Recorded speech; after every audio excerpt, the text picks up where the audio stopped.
My name is Laura Harris. I'm 35 years old, and I can still remember the exact vibration of my phone that morning, the text that ended the version of me he said he loved. "You're too emotional for a woman. It's exhausting." The words sat there on the glowing screen, simple, sharp, cruel. I reread them over and over, trying to decode the moment when tenderness turned into embarrassment. Just 12 hours earlier, Jonas had held me in his arms as I cried, talking about my father's early-stage dementia. He'd stroked my hair, whispered, "It'll be okay," and I'd believed him. For a brief moment, I thought love meant being allowed to fall apart safely. But in the harsh morning light, my phone buzzed again. "I can't handle all this crying, Laura. You teared up at that wedding last month, then again watching that dog movie. It's not attractive. My friends even joke about how emotional you are." I stared at the messages. My throat tightened. My heart pounded in that nauseating way it does right before you either break down or shut down. And for the first time in my life, I chose the latter. I typed back only 3 words. "I'll work on that." Then I turned my phone face down on my desk. The sound of coworkers tapping keyboards filled the silence around me. That was the day I began disappearing. When I got home that night, Jonas was sprawled across the couch, scrolling through his phone, looking relaxed content as if nothing had happened. He smiled. "Hey babe, rough day." "Not really," I said softly, hanging my coat careful to keep my voice neutral. He looked pleased, maybe even relieved. "Good. You've been intense lately." Intense. The word stung, but I swallowed it. Inside, something fragile, twisted, quietly snapping like a hairline fracture no one hears until the bone shifts wrong weeks later. He didn't notice. He never did. Later, while I chopped vegetables for dinner, he came up behind me, wrapped his arms around my waist. "You know, I really do love you," he murmured into my neck. "You just feel everything so much. It gets heavy." I smiled. "You're right." He smiled back, relieved. He didn't see the way my hand tightened around the knife handle. That night, I lay awake beside him, eyes open in the dark, counting the rhythm of his breathing. I thought about how for 4 years he'd begged me to open up, to trust him with my feelings, to be real, honest, raw. And now here we were. My honesty was too much. My rawness was unattractive. My feelings embarrassing. I replayed his words in my mind until they blurred together. Too emotional, unattractive, embarrassing. He didn't want me softer. He wanted me smaller. And I just promised him exactly that. The next morning, I woke up before him, made coffee in silence, and stood by the window while the city outside flickered awake. I thought about my father sitting in his nursing home garden, smiling at nothing, forgetting more every day. His memory was fading, but his gentleness never had. When I was a kid, he used to say, "Feelings aren't weakness, Laura. They mean you're alive." Maybe that's why Jonas's message hurt so much. Because it made me wonder if emotions were weakness. Was my father's kindness also shameful? Was my love? By the time Jonas walked into the kitchen, I'd already decided. I would stop crying. Stop laughing too loudly. Stop feeling. He wanted a composed, logical woman, someone who wouldn't embarrass him. So I would become her. A week later, Jonas's grandmother passed away. When he called me, his voice was thick with grief. The old me would have dropped everything driven across town, sat beside him through the tears. The new me simply said, "I'm sorry for your loss. Let me know when the funeral is." There was silence. "Wait, you're not coming over?" he asked. "I'm at work," I replied. "You're strong. You'll handle it." He didn't answer. I hung up first. At the funeral, I stood beside him in a black dress, expressionless, hands clasped. He cried quietly. His mother dabbed at her eyes. His cousins clung to each other. Me, I watched detached. I remembered his words like a silent mantra. "Don't cry so much. It's embarrassing." When Jonas's mother hugged me afterward, she whispered, "He needs you right now." I nodded, but I didn't hold his hand. That night, he confronted me. "You were like a statue today. What's wrong with you?" I turned toward him slowly. Nothing. Just handling things like a woman should, calm, strong, composed. "Isn't that what you wanted?" His mouth opened, but no words came. I smiled faintly. "Good night, Jonas." When I lay in bed later staring at the ceiling, I realized something horrifying. The calmness he'd demanded from me didn't just protect me from pain. It protected me from everything, even love. And for the first time, that thought didn't make me cry. It made me feel powerful. Or maybe just empty. He said I was too emotional for a woman. So I became the woman without emotions. And the funny thing about silence, once you learn to live inside it, you start to wonder why you ever filled it with words in the first place. The morning after the funeral, Jonas barely spoke to me. He sat at the kitchen table, scrolling through his phone, jaw-tight eyes avoiding mine. I poured coffee for both of us, black and silent. He finally said, "You didn't even then stopped. Didn't even what I asked," calmly. He sighed, shaking his head. Never mind. But I knew what he meant. He meant I didn't cry. I didn't comfort him. I didn't perform emotion on command. I just gave him what he said he wanted, a woman who could handle things without getting emotional. At work, my colleagues noticed something too. I used to be the one who brought cupcakes for birthdays, who remembered everyone's coffee order. Now I kept my headphones and emails short, smiles shorter. My boss complimented my new focus. "You're really stepping up lately, Laura. Keep it up." Funny how emotional numbness looked a lot like professionalism. That weekend, Jonas's grief hit him harder. He came home drunk from his family's house, eyes red, slamming the door behind him. "She was the only one who really understood me," he mumbled, collapsing on the couch. I looked up from my laptop. "Your grandmother." He nodded, tears slipping down his face. I waited for a spark of sympathy to light inside me, but there was nothing. "I made you some tea," I said softly. He looked at me surprised. "You're not going to—" "I don't know, hold me." I shook my head. "You're strong. You'll be fine." He blinked at me like he was seeing a stranger. Days passed in a blur of muted tones. We ate dinner in silence. He tried to tell me about work, a client issue, a missed deadline, but my responses were mechanical. "Handle it. You'll figure it out. You always do." He laughed once, humorless. "Wow, you've really changed." I met his gaze. I improved. That was the first night he slept on the couch. A week later, his best friend Mason invited us to a double date with his fiancée. Old Laura would have dressed up, asked questions, kept the energy bright. New Laura wore black, said little, smiled, only when necessary. Mason's fiancée leaned across the table. "Laura, you okay? You've been quiet tonight." I looked at her with polite emptiness. "I'm fine. Just practicing emotional restraint. It's apparently attractive now." The table went silent. Jonas's fork clinked against his plate. Mason glanced between us. Everything all right?" I turned to Jonas. "Should I show them the text or just summarize it?" His face drained of color. "Laura, don't." "Oh, it's fine," I said calmly.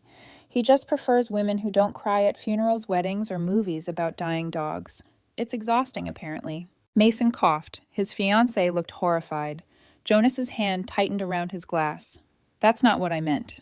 I smiled, small, quiet, terrifying. "Then maybe you should have chosen your words more carefully." We drove home in complete silence. He gripped the steering wheel so tightly I thought it might crack. Halfway there, he hissed, "You humiliated me." "Did I said softly. "Or did your own words do that?" He slammed the brakes at a red light. "What is wrong with you lately?" I turned to him, voice calm, steady. "What's wrong with me?" "I stopped being wrong for you. Isn't that what you wanted?" He stared at me, stunned, speechless. When the light turned green, he didn't move for a few seconds. "Laura," he whispered finally. "You're scaring me." "Good," I said. "Maybe fear will teach you what empathy couldn't."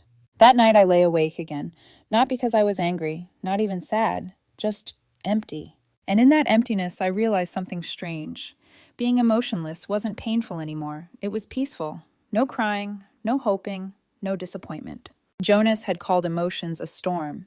Now the storm was gone, and all that was left was the stillness afterward. But stillness can be deceptive. Underneath it, something darker was forming. A part of me that had stopped wanting to fix things, stopped wanting him, and maybe in some quiet, terrible way, stopped wanting to feel anything at all. The next morning, Jonas tried to act normal. He made pancakes, kissed my cheek, said, "Let's just forget about last night." I smiled. Of course. He looked relieved. He didn't realize that I wasn't forgiving him. I was forgetting him piece by piece, emotion by emotion. He wanted a woman without feelings, and I was becoming her. The silence between us grew like mold, slow, invisible at first, then impossible to ignore. Every conversation became an exchange of logistics. Bills, groceries, work, sleep. Even the air between us felt scheduled, sterile, devoid of warmth. And yet Jonas acted like this version of us was normal. One night he came home early, tossed his jacket on the chair, and said, "Let's go out. Dinner somewhere nice. We need this." I looked up from my laptop. "You said last week we should save money." He frowned. "I'm trying, Laura. I'm trying to make things better." Better? That word used to mean laughter connection, something alive. Now it just sounded like a sales pitch. Still, I agreed. Not because I wanted to, but because resistance took more energy than compliance. At the restaurant, the lighting was dim, the music soft, romantic supposedly. He reached for my hand across the table. I let him take it, but my fingers stayed limp. He sighed. You've been distant. Have I? You don't talk anymore. You don't smile. I sipped my wine. You once said my feelings were exhausting. I'm trying to be efficient. His mouth opened, then closed again. That's not what I... Then what did you mean? He looked away. You're twisting my words. No, I said calmly. I'm living them. Later that week, he invited friends over, Mason, of course, and two couples I barely knew. They laughed loudly, reminiscing about university days. I sat quietly refilling wine glasses when they emptied. At some point, one of the women, Emma, leaned toward me. So Laura Jonas says you've been really focused lately. Promotion coming. I smiled faintly. You could say that. I've been promoted to emotionally manageable. The table fell quiet. Mason chuckled awkwardly. That's dark. Jonas shot me a warning look. Not funny. Wasn't meant to be, I replied. He tried to laugh it off. She's joking, guys. She's been under a lot of stress. I turned to him, voice even. You're right, I have been. But I handle it without emotions like you prefer. Mason's fiancée raised her eyebrows. Wait, what? I tilted my head, pretending to think. Oh, didn't he tell you feelings are unattractive? I'm just being the woman he asked for. The laughter stopped entirely. You could have heard a fork drop. Jonas muttered, Jesus, Laura, and got up to pour another drink. After everyone left, the house felt heavier than ever. Jonas slammed the door, face red. What the hell was that? The truth, I said softly. You embarrassed me. I nodded. Now you know how it feels. He stared at me, bewildered. I never tried to humiliate you. You didn't have to.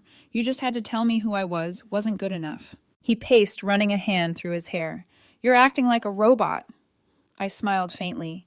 You said that was what a strong woman looked like. He laughed bitterly. You're doing this on purpose. Punishing me. Not punishment, I corrected. Adaptation. His voice cracked. You're scaring me, Laura. Then maybe you understand how it feels to live with someone who doesn't see you. He stared at me for a long time, chest heaving. Then, without another word, he walked into the guest room and shut the door. In the days that followed, we stopped touching entirely. We moved through the house like ghosts inhabiting parallel worlds. The bed felt too big, the air too thin. And yet every night, he'd glance at me across the room, searching for the warmth he'd once taken for granted. It wasn't there anymore. Sometimes I caught myself wondering if I'd gone too far. Then I'd remember how he'd looked at me that day, disgusted by my tears, ashamed of my softness. And the sympathy would vanish again. One evening, Jonas's coworker called. I overheard him say, Yeah, she's been off lately. I don't know what happened. He paused, then laughed quietly. Yeah, I guess she's finally learning to be less emotional. I should be happy, right? I stood in the doorway, unseen, frozen. My nails dug into my palm until I felt the sharp sting of pain. It grounded me, proof I could still feel something. That night I said nothing, but I deleted every old photo of us from my phone. By the next week, even his voice started to sound like background noise. He talked. I nodded. He complained. I listened. The rhythm of our days became mechanical. And when he finally said, I don't even recognize you anymore, I replied, Good. You never really saw me in the first place. That night I dreamed of my father. He was sitting in his garden again, smiling faintly, holding a wilted flower. When I called to him, he looked up confused, like he couldn't remember my name. I woke up with tears on my cheeks, my first in weeks. But when Jonas rolled over groggy and asked, You okay? I wiped my face and whispered, Fine. Because I wasn't his emotional woman anymore. I was his mirror, reflecting the emptiness he'd created. And soon he'd see what it was like to love someone who no longer existed. It happened quietly the day Jonas broke. No yelling, no slamming doors, just the soft sound of a man realizing he'd built a cage and accidentally stepped inside it himself. He came home late, looking worn down, tie, crooked eyes, dull. I bombed the presentation, he muttered. I looked up from my laptop. That happens, he blinked. I worked on it for a month. You'll figure it out next time. Could you at least pretend to care? He snapped. I tilted my head. Why would I pretend you said emotions are exhausting? The air between us cracked, invisible but sharp. He stared at me like he was finally seeing the shape of his own cruelty. For a few days, he tried to fight it. He'd bring home flowers, text heart emojis, force cheerful conversations. It all felt mechanical, like he was reading from a relationship manual written by someone who'd never been loved. Then came the night everything turned. Jonas's best friend Mason called to tell him that his college buddy, someone they'd both known for years, had died in a car accident.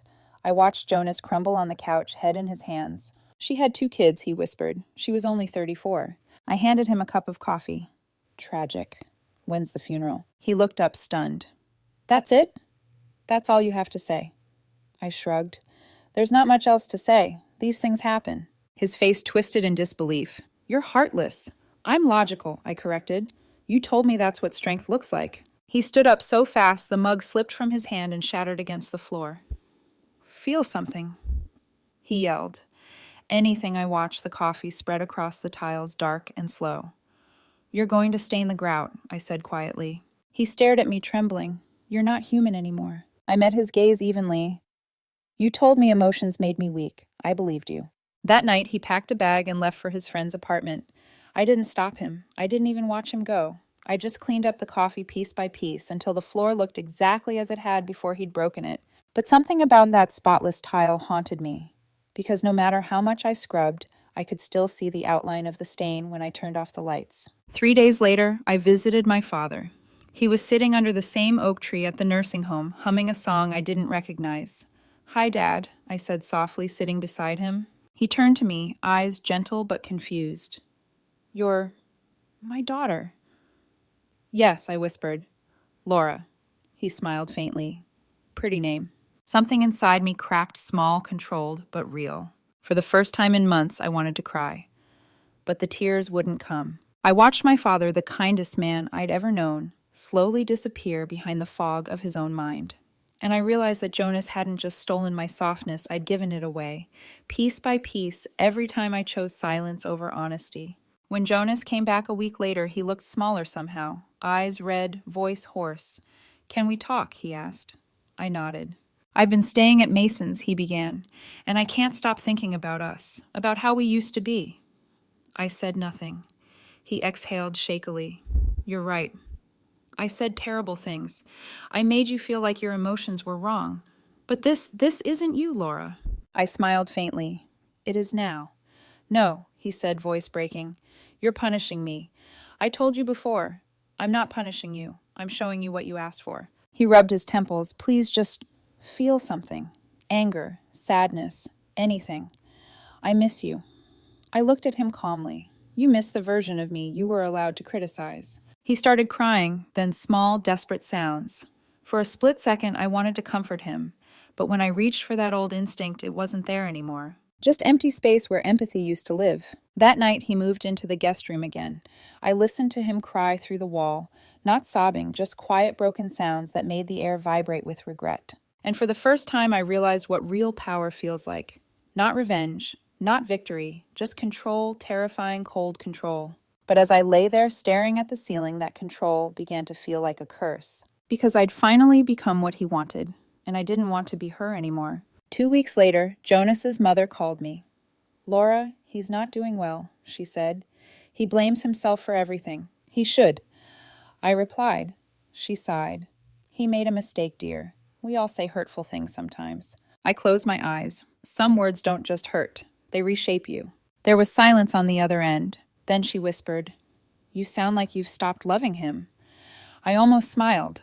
I stopped needing him. It's not the same thing. That night I stood in front of the mirror, staring at the woman I'd become. Calm, composed, perfectly detached. He'd told me crying was embarrassing. Now, even when I wanted to, I couldn't. He told me to be strong. Now I was unbreakable and utterly alone. In the end, I'd won. But victory, I learned, doesn't always feel like triumph. Sometimes it feels like frostbite. Numb, quiet, permanent. 2 months passed. The silence had become its own language between us, fluent, familiar, deadly. Jonas still lived in the same apartment, but it was like sharing space with a ghost. He moved softly now, like he was afraid of making noise that would remind me he still existed. He tried to fix things in the only way he knew how, by performing apologies instead of feeling them. He cleaned the kitchen, bought flowers, cooked dinner. None of it mattered, because every gesture arrived without the thing that once connected us, emotion. He had drained it out of me, and now we were both drowning in the dry air he'd created. One evening, I came home to find candles lit on the dining table. Jonas was dressed neatly, eyes bright with nervous energy. "Sit," he said softly. "Please." I sat. He poured wine and cleared his throat. "I've been going to therapy." I blinked. "You..." He nodded quickly. "Yeah. I've been reading about toxic masculinity, emotional suppression, all that stuff. I get it now. What I said to you, it was cruel. You were right." I watched him talk, hands trembling slightly, voice breaking in places. He sounded genuine, and yet I felt nothing. It was like my brain recognized his sincerity, but my heart didn't have the receptors anymore. "I want us back," he whispered. "The real us. Please, Laura." I stared at the table. The real us. The one where I was too emotional for you, or the one where I'm exactly what you wanted. Calm, composed, manageable. He flinched. "I don't deserve you." "No," I said quietly, "you don't. But you made sure I wouldn't deserve myself either." After dinner, he followed me into the living room. "Say something," he begged. "Yell at me. Hate me. Just feel something." I turned to him, calm, steady. "Jonas, you told me emotions were weakness. I trained myself out of them. Now you want them back." "Yes," he said, voice cracking, "because without them, you're not you anymore." I looked him in the eye. "Then congratulations. You killed the woman you loved." He took a step towards me, but I stepped back. "Laura, please, don't," I said sharply. "You wanted a strong woman. This is strength." He broke then, really broke. Dropped to his knees, crying, shaking, whispering apologies like prayers. For a long moment, I just watched. Then I realized how cruel it was that the only way he could finally understand my pain was by living in the absence of it. That night, he slept in the guest room again. The next morning, I found a letter on the kitchen table. "I'm going to stay with Mom for a while. I don't know how to fix this. I just know I ruined everything. You didn't deserve it. You were the best thing that ever happened to me." I folded the note neatly and placed it in the drawer next to my father's medical bills. Another piece of paper filled with regret. My father's condition had worsened. He forgot my name entirely that month. The nurses said it was normal, expected, but I couldn't stop staring at him. Smiling, humming, lost in the fog of his fading mind. He looked peaceful, too peaceful. When I got home that evening, Jonas's scent still lingered on the pillows. For a moment I stood in the doorway and the emptiness hit me. Not grief, not anger, just the cold realization that even the pain had stopped meaning anything. It wasn't peace, it was paralysis. A week later, Jonas returned. He looked thinner, quieter. He said, "I've been thinking about us a lot, about what I did to you, about how I wanted control and I lost everything that mattered." I nodded. "That's what control does." He exhaled shakily. "Can we start over?" "No," I said softly. "Because I can't start anything from where I am. There's nothing left to give." He swallowed hard. "You really don't feel anything for me anymore?" I looked at him and the words came out before I could stop them. "I feel nothing. You got what you asked for." He stared at me for the long time, then quietly he said, "You win." And I whispered back, "No, nobody wins here." The day he moved out, I didn't cry. I watched him carry the last box out the door, his silhouette framed by afternoon light. He hesitated, looked back once, then left. The silence that followed wasn't painful. It was just final. That night, I lit the fireplace. On the table beside me sat a small stack of things, our photos, his letters, and the printout of that first text message. "You're too emotional for a woman." I read it one last time, then I struck a match. The paper curled, darkened, and burned until nothing but ash remained. The flames flickered in my eyes, reflecting back a woman I didn't recognize. He wanted a woman without emotions. Now he could keep the ghost he created. A week later, I got a call from his mother. "He's not doing well," she said. "He's depressed. He keeps saying he ruined you." I stared out the window at the rain sliding down the glass. "I think we ruined each other," I said softly, and hung up. When I visited my father again, he didn't remember me again. But when I held his hand, he smiled anyway, humming that same forgotten tune. For the first time in a long time, I felt a flicker of something small, distant, but alive. Maybe love isn't about who breaks you. Maybe it's about who helps you remember you're still capable of feeling even after you swore you'd never feel again. I squeezed my father's hand and whispered, "It's okay, Dad. You can forget me for now. I'll remember for both of us." Then, for the first time in months, my eyes filled with tears. And this time I didn't stop them. Because this time, crying wasn't weakness. It was proof I wasn't gone yet. It's been 6 months since the day Jonas told me I was too emotional for a woman.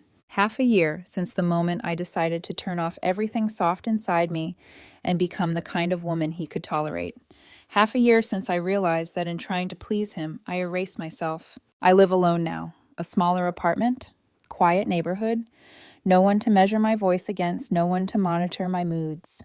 The walls hum with stillness, and I've learned to live with it, even like it sometimes. In the mornings, I water my plants. They thrive in silence better than I ever did.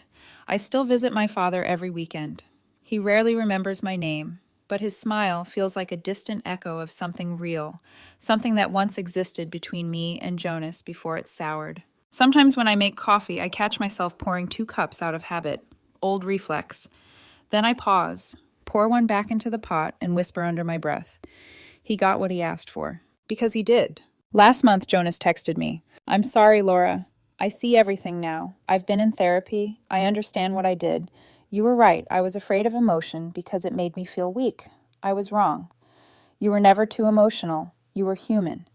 I just wasn't brave enough to love you the way you deserved." I stared at the message for a long time. There was a time when words like that would have shattered me open, made me hope again, forgive again. But now they just felt heavy, too late, too clean, too easy. I typed one reply. "You taught me that words don't mean much without empathy." And I never heard back. A week later, I ran into his mother at the grocery store. She looked tired but kind. "He's still not himself," she said quietly. "Keeps saying he broke the best thing he ever had." I smiled softly. "He didn't break me. He just misplaced me." She frowned, not understanding, and I didn't explain. Some things don't need to be understood, just survived. That night, I sat by my window and watched the rain streak down the glass. The city lights blurred like tears that the sky refused to hold in. I thought about how Jonas used to say, "Don't cry, it's embarrassing," and I laughed softly, genuinely, because crying was the only thing that ever kept me real. He wanted a woman who didn't feel. Now he lives with that wish. He's surrounded by silence he created, haunted by the absence of the emotions he mocked. And me, I finally learned the difference between weakness and sensitivity. Weakness is pretending not to care when something hurts. Sensitivity is surviving it and still being willing to feel again. 2 months ago, I started journaling. Not about Jonas, not about what he did, but about what I almost lost myself. Every page bleeds with small rediscoveries. The taste of coffee when it's still hot. The way the sky smells before it rains. The warmth of a stranger's kindness that doesn't demand anything in return. I even started smiling again, not for anyone else's comfort, but because it feels good. Last week, I visited my father. He was sitting by the window, humming that same tune. When I walked in, he looked up and said, "Hi, sweetheart." He remembered me, just for a moment, but it was enough. I sat beside him, held his hand, and whispered, "I missed you." He smiled, eyes bright. "Don't cry, Laura." I laughed softly through tears. "No, Dad. This time I'll cry all I want." Because that's the thing Jonas never understood. Emotions don't make you weak. They make you human. And if that's embarrassing, then I'll wear the shame proudly. When I left the nursing home that evening, the sun was setting, the kind that paints everything gold before it disappears. For a brief second, I thought I saw Jonas across the street watching me. Maybe it was just someone who looked like him, or maybe life has a cruel sense of symmetry. Either way, I didn't stop walking. Because the truth is simple now. He said I was too emotional for a woman. And in trying to fix me, he broke himself. The irony. He'll spend the rest of his life wishing I'd feel something for him again. And I will just not the way he wants. Pity isn't weakness. It's the quiet strength of someone who finally learned how to feel without permission.